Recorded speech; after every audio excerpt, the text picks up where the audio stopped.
that don't know me, I am Kacey's sister, What? Kacey. What? Louder. Yeah. I could honestly write a book about these two. It's true.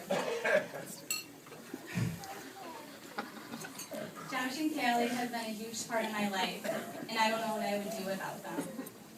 Throughout the years, Callie would always pick on me. But if anyone else did, watch out. When Callie and I were younger, we were always up to something.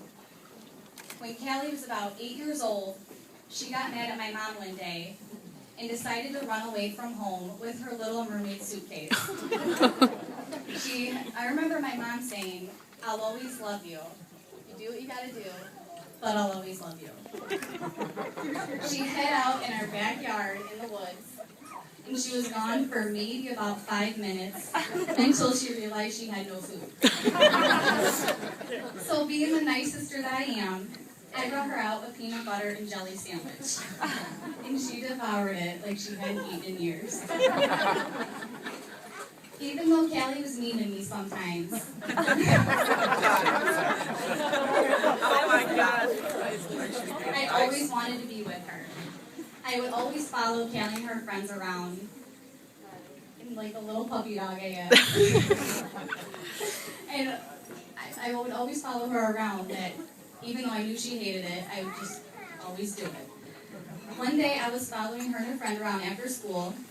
They ran into the girls' bathroom, like I couldn't go in there or something. And they each went into their own stall, and I hid around the corner. Little did Callie know, her teacher walked in and went to the stall next to Callie. Callie, thinking it was me, stood on the toilet and peeked over the ledge and said, "Boo!" Only to find it was her teacher. Callie did not like me after that. And I'm sure her teacher didn't like her after that either. Miss Swanson. Miss Swanson. Even as Callie and I are close, we have had fights along the way. I'm sure a lot of you have even witnessed some. It was probably over wardrobe. Yes. But with our fights came Callie's cleverness. Callie got mad at me one day. It was true. It was over wardrobe. She threw an alarm clock at my head. Luckily I ducked, but it hit the wall and made a little dent on the wall. Callie had the bright idea to take a piece of paper and chew it up, stick it in a little dent, and cover it up with whiteout. We just told Mom, what, a year ago? And Dad has probably no idea what I'm talking about. Even though some of our fights were intense, we always seemed to work it out. And even though we had our differences, you were always there for me. Callie, I looked up to you throughout the years, and I still continue to. Except for the time in high school.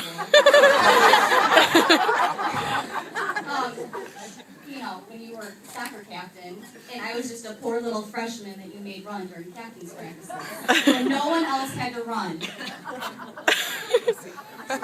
You're not only my sister, you're my best friend.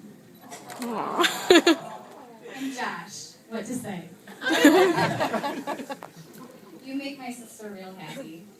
And as long as she's happy, I'm happy. Actually, Josh and I were friends before him and Callie were even friends. So I guess that means I got the first hug.